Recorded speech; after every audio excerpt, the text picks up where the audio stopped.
है कि भारत सरकार भी 2 करोड़ सालाना रोजगार की वादा किए थे। मोदी जी, अगर उनका स्टेटमेंट 2014 का आज तक में सुनिएगा तो आपको दिखाई पड़ेगा। उन्होंने जो भी किया, जो भी कहा, वो अभी तक 2022 में ही वो बोले थे कि पूरे देश को हम समृद्ध बना देंगे, वो अभी तक हुआ नहीं। तो इसकी गुणवत्ता आप खुद ही देख लीजिए कि वो क्या पढ़ाएंगे। फिर तो बात वहीं आके रह जा रही है कि बच्चों को क्या शिक्षा देंगे जब उनको जिला ही पता नहीं है। तो बिहार के गृह मंत्री कौन है यही पता नहीं है, तो क्या बोलिए, मैंने उनको पता ही नहीं है। अब बीजेपी करती है कि नहीं भ्रष्टाचार से समझौता? कभी नहीं। अजीत पवार, देखिए अजीत शुभेंदु अधिकारी, हाँ नहीं, असम के मुख्यमंत्री, कोई नहीं बताइए। और ऐसे कई उदाहरण। कोई उदाहरण नहीं है। भारतीय जनता पार्टी ने ये बात कही थी कि लोग जो भ्रष्टाचार से लिप्त है उससे हम समझौता नहीं करेंगे, तो क्यों नहीं। अजीत पवार पर कितने हजार करोड़ का घोटाले का आरोप था? नहीं, इसके बारे में देखिए हम लोग को उतना जानकारी नहीं है, लेकिन हम लोग यही जानते हैं कि भारतीय जनता पार्टी, आप उसमें कोई भी उसके शीर्ष नेतृत्व को उठा के देख लीजिए, भ्रष्टाचार में कोई लिप्त नहीं है। जबकि नगर निगम जो पटना को इतना स्वच्छ रखने का बात है, उसका तो पेमेंट हो ही नहीं पाता है समय पर। तो इतना कैसे होगा, क्या होगा? जब तक पे नहीं मिलेगा लोग को, हम का अच्छी बात है दे, लेकिन हमको तो विश्वास नहीं है कि भाई कर पाएंगे।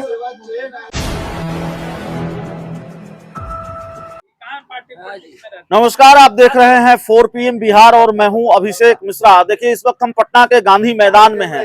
दिखाइए कैमरामैन, ये वही गांधी मैदान है जहां इतने बड़े पैमाने पर बिहार के मुख्यमंत्री नीतीश कुमार ने नौकरियां बांटी, नियुक्ति पत्र बांटा नवनियुक्त शिक्षकों को। और जाहिर तौर पर इस पर जब बात करनी हो तो मेरी समझ से गांधी मैदान से दूसरी बेहतर जगह कोई हो नहीं सकती थी। तो पटना के गांधी मैदान में है, कुछ आम लोग हैं हमारे साथ, हम उनसे बातचीत करेंगे। बड़े पैमाने पर नवनियुक्त शिक्षकों को नियुक्ति पत्र बांटा है, यानी नौकरियां बांट रही है नीतीश सरकार। कैसे देख रहे हैं, भरोसा जगा है रोजगार को लेकर?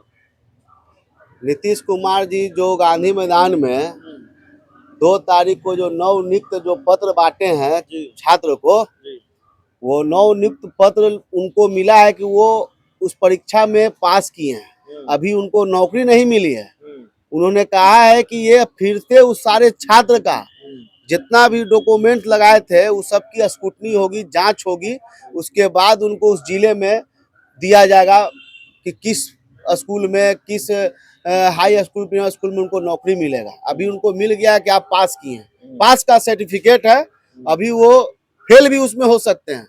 लोग को दिखाने के लिए, बिहार की जनता को नहीं पूरे देश की जनता को दिखाने के लिए वो एक ये मैसेज किए कि उनको प्रधानमंत्री का चुनाव लड़ना था।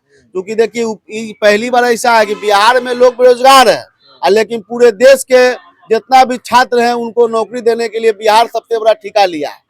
समझ लीजिए, अपने बिहार के छात्र को तो पहले रोजगार दीजिए। इसमें सबसे बड़ा धांधली तो ये हुआ, गलत चीज है, गलत निर्णय है। बिहार के बहुत सारे शिक्षक थे, चाहे लोग थे, पूछिए बताएंगे। हर स्टेट जो चुनाव में भी कहा जा रहा है कि बड़ा फायदा होगा नीतीश कुमार को, लालू यादव को, तेजस्वी यादव। कोई फायदा नहीं होने वाला है नीतीश कुमार जी को। नीतीश कुमार जो है अप्रासंगिक नेता हैं, उनको कोई सोच खत्म।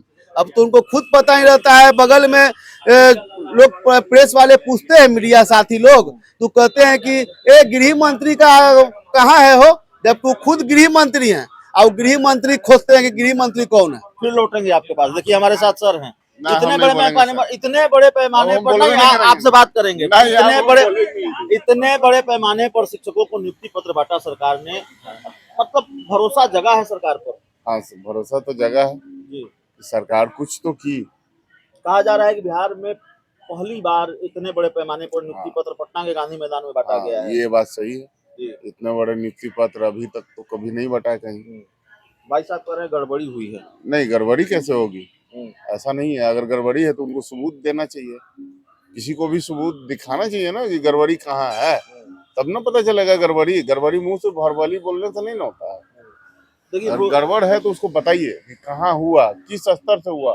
जो अगर नॉलेज में होगा तो वो उसका प्रूफ देते हैं, हम लोग प्रूफ देंगे तब। रोजगार का वादा केंद्र सरकार ने भी किया था, आप बताएंगे, आप आम लोग हैं, कितना पूरा किया? रोजगार का वादा बिहार सरकार ने भी किया, दोनों वादों को कैसे देखते हैं, उसके इम्प्लीमेंटेशन को कैसे सबसे देखते बड़ी हैं? बात है कि भारत सरकार भी 2 करोड़ सालाना रोजगार की वादा किए थे। मोदी जी, अगर उनका स्टेटमेंट 2014 का आज तक में सुनिएगा तो आपको दिखाई पड़ेगा। उन्होंने जो भी किया, जो भी कहा, वो अभी तक 2022 में ही वो बोले थे कि पूरे देश को हम समृद्ध बना देंगे, वो अभी तक हुआ नहीं। फिर 2024 में क्या होने जा रहा है? अभी अभी हैंगर इंडेक्स पढ़े हैं, जिसमें भुखमरी का अगर आंकड़ा देखा जाए तो 111वां पोजीशन में मेरा देश है। मेरा देश अभी 111वां पोजीशन पे है, इतना भुखमरी है। अब बताइए, अ, रोजगार का वादा अब 2024 में क्या होने जा रहा है? अब ये तो हम कह नहीं सकते हैं अभी। एक तरफ इंडिया गठबंधन है, एक तरफ एनडीए नहीं, गठबंधन है। नहीं कह सकते, हम्म? नहीं कह सकते इसके नहीं कह बारे में। नहीं, इसके बारे में पता ही नहीं चलता है। राजनीति से हम लोग नहीं है, लेकिन इतना नहीं पता चलता है। हम लोग आम पब्लिक की बात बोल रहे हैं। आम पब्लिक की बात बोल रहे हैं। कैसे देख रहे हैं सर, इतने बड़े पैमाने पर नियुक्ति पत्र बांट रहे हैं नीतीश कुमार? देखिए, प्रयास तो सराहनीय है, बट अभी जो हम लोग वीडियो वायरल देख रहे हैं, बड़े बड़े ऑर्गेनाइजेशन ने इनको कंडक्ट किया एग्जाम को, और बिहार में कितने जिले हैं यही टीचर को पता नहीं है। तो इसकी गुणवत्ता आप खुद ही देख लीजिए कि वो क्या पढ़ाएंगे। फिर तो बात वहीं आके रह जा रही है कि बच्चों को क्या शिक्षा देंगे जब उनको जिला ही पता नहीं है। तो बिहार के गृह मंत्री कौन है यही पता नहीं है, तो क्या बोलिए, मैंने उनको पता ही नहीं है। अभी उन लोग पढ़ा लें, सैलरी मिल जाए तो अच्छी बात है, इसके लिए कोई तो बुरा बात है नहीं। लेकिन मेरा सरकार से ये रिक्वेस्ट है कि इसको और भी हार्ड तरीके से आप लीजिए, ताकि एकदम निखरा हुआ टीचर जो है ना, और बच्चों का भविष्य खराब ना हो। आप पैसा खर्च कर रहे हैं ना, लोग प्राइवेट में क्यों जा रहे हैं? वहां पैसा देते हैं तो अच्छा टीचर मिलता है, तो आप भी अच्छा टीचर रखिए। पैसा तो आप दे ही रहे हैं, ताकि बच्चों का भविष्य जो है अच्छा हो, बाहर जाने की नौबत ना हो, प्राइवेट स्कूल में जाने की नौबत ना हो। आज हमारा हॉस्पिटल अच्छा हो जाए तो प्राइवेट नर्सिंग होम क्यों चलेगी? जो प्राइवेट नर्सिंग होम दे रहे हैं, जस्ट उस टाइप का हमको दीजिए ना, हम वहां पे जाएंगे। हम तो टैक्स दे रहे हैं, ऑलरेडी सब कुछ पे कर रहे हैं, लेकिन सुविधा नहीं मिल रही। कुछ प्रॉब्लम होता है तो मेदांता याद आता है, पारस याद आता है, क्योंकि वहां जाएंगे तो और पहले मर जाएंगे, या गार्ड से या डॉक्टर से मार खा के चले आएंगे। शिक्षकों की बहाली कर रही है नीतीश सरकार, इतने बड़े पैमाने पर नियुक्ति पत्र बांट रहे हैं। देखिए, यहाँ तो है कि जो काम सही हो, सुविधा से हो, तब तो। अब बार्गेनिंग हो, बैकिंग होता है, किसी को मिलता है किसी को ना मिलता है, ये तो गलत बात होती है ना। जनता तो भरोसा करता है सरकार पर कि हमको रोजगार देगी, लेकिन सरकार रोजगार देती है, किसी को छोड़ देती है, किसी को कुछ करती है, यही बड़ा दिक्कत होता है। यही दिक्कत होता है।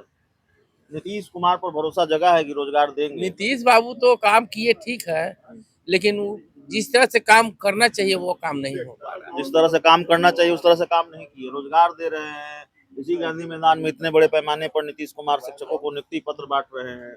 नहीं, नियुक्ति पत्र बांट रहे हैं, प्रयास तो बहुत अच्छी है, ऐसा बात नहीं है। प्रयास करना चाहिए, गवर्नमेंट को चाहिए कि हम ये कर, लेकिन काबिल लोगों को करना चाहिए। जो काबिल है आप उसको कह रहे हैं नौकरी गड़बड़ी हुई दीजिए। है। नहीं, गड़बड़ी की हम बात नहीं कर रहे हैं। आखिर कहीं न कहीं जब ये वीडियो वगैरह वायरल है कि हाँ ये जिला का पता नहीं है, तो वो सब चीज़ तो ध्यान देना पड़ेगा ना कि आखिर वो कैसे कम्पीट कर लिया। बीपीएससी कम्पीट करके आ रहा है और उसको ये भी ज्ञान नहीं है। तो नियुक्ति पत्र दीजिए वैसे लोगों को जो काबिल हो, जो उस लायक हो, तो अच्छा लगता है। अच्छा लगता है। नियुक्ति पत्र बांट रहे हैं नीतीश कुमार, कहा था 20 लाख रोजगार देंगे। भरोसा जगह है कि नहीं रोजगार दे देंगे? देखिए, रोजगार देने के बिहार में कहाँ से, हमको तो समझ में नहीं आता है किस तरह से रोजगार मिलेगा, जबकि नगर निगम जो पटना को इतना स्वच्छ रखने का बात है, उसका तो पेमेंट हो ही नहीं पाता है समय पर। तो इतना कैसे होगा, क्या होगा? जब तक पे नहीं मिलेगा लोग को, हम का अच्छी बात है दें, लेकिन हमको तो विश्वास नहीं है कि भाई कर पाएंगे। कर ले तो अच्छी बात है, विश्वास तो किसी को जगह नहीं है, किसी को विश्वास नहीं जगह कि होगा। नियुक्ति पत्र मिला है तो सबको पे मिलेगा, क्या होगा क्या नहीं होगा, खाली लगता है कि चुनावी स्टंट है। हमको तो ये लगता है सिर्फ चुनावी स्टंट है। जाते जाते आपसे आखिरी टिप्पणी, भाई साहब कह रहे हैं कि चुनावी स्टंट है। बिल्कुल है, एकदम। जब सरकार जब बिहार में बनती है तो नीतीश कुमार जी बहुत सारे वादों को जनता के सामने करते हैं। देखिए नीतीश कुमार जी का जो 2005 में जब उस सरकार में आए थे, उस समय के नीतीश कुमार और अब के नीतीश कुमार में आप देखिए कितने अंतर है। इतना अंतर है कि बिहार की जनता भी उनसे बहुत नाखुश हो गांधी चुकी है। मैदान में शपथ ली थी 2005। हाँ हाँ बिल्कुल, उस समय जो बिहार के अंदर की जो लैंड ओनर की व्यवस्था थी, प्रशासनिक व्यवस्था, उस समय देखिए कि बिहार में हर महीने 2 महीने में इनकाउंटर होता था। आज इतना अपराधी बढ़ गया कि उसका कुछ कहना नहीं है। इसलिए नीतीश कुमार जी को अब जो है अपना पद से इस्तीफा देना चाहिए, चूंकि अब जिस घमंडिया गठबंधन में उन्होंने गया है, वहाँ सिर्फ भ्रष्टाचार के साथ वो अपना समझौता करके वो सब बिहार के गद्दी पर बैठे हुए हैं। वही नेता ऐसे थे जो भ्रष्टाचार से समझौता नहीं करते थे। बीजेपी करती है कि नहीं भ्रष्टाचार से समझौता? कभी नहीं। अजीत पवार, देखिए अजीत, शुभेंदु अधिकारी, हाँ नहीं, असम के मुख्यमंत्री, कोई नहीं, बताइए और कि ऐसे कई उदाहरण। कोई उदाहरण नहीं है। भारतीय जनता पार्टी ने ये बात कही थी कि लोग जो भ्रष्टाचार से लिप्त हैं उससे हम समझौता नहीं करेंगे। आप देखिए कहीं जिसके जो उसके पार्टी में है, आप किसी के बारे में पवार बीजेपी के साथ आ गए, ठीक हो गए। का नहीं, उनका कोई भ्रष्टाचार में कुछ का यही नहीं कहा था प्रधानमंत्री नरेंद्र मोदी ने, कहा मोदी ने कहा था एनसीपी के बारे में, नेशनल करप्ट पार्टी। हाँ उनके बारे में, पार्टी के बारे में बोला था, ना कि अजीत पवार के बारे में बोला था उन्होंने भैया। इसलिए जो आदमी सही है उसके साथ बीजेपी सही है, भ्रष्टाचार के साथ समझौता नहीं करेंगे। आज भी देश के प्रधानमंत्री मोदी जी ने कहा है कि ना हम खाएंगे और ना हम खाने देंगे। आप सामने देखिए, ऐसा नहीं है लोग कह रहा है ईडी सीबीआई दमाद है, तो ऐसा नहीं है। जब कांग्रेस की सरकार थी तो लालू जी का जेल जाने वाला उस समय सीबीआई ईडी जांच की थी, तो क्यों नहीं अजीत पवार पर कितने हजार करोड़ का घोटाले का आरोप था? नहीं, इसके बारे में देखिए हम लोग को उतना जानकारी नहीं है, लेकिन हम लोग यही जानते हैं कि भारतीय जनता पार्टी, आप उसमें कोई भी उसके शीर्ष नेतृत्व को उठा के देख लीजिए, भ्रष्टाचार में कोई लिप्त नहीं है, ये समझ लीजिए। चलिए, तो इस पूरी रिपोर्ट में, इस पूरी चर्चा में इतना ही। बहुत बहुत धन्यवाद।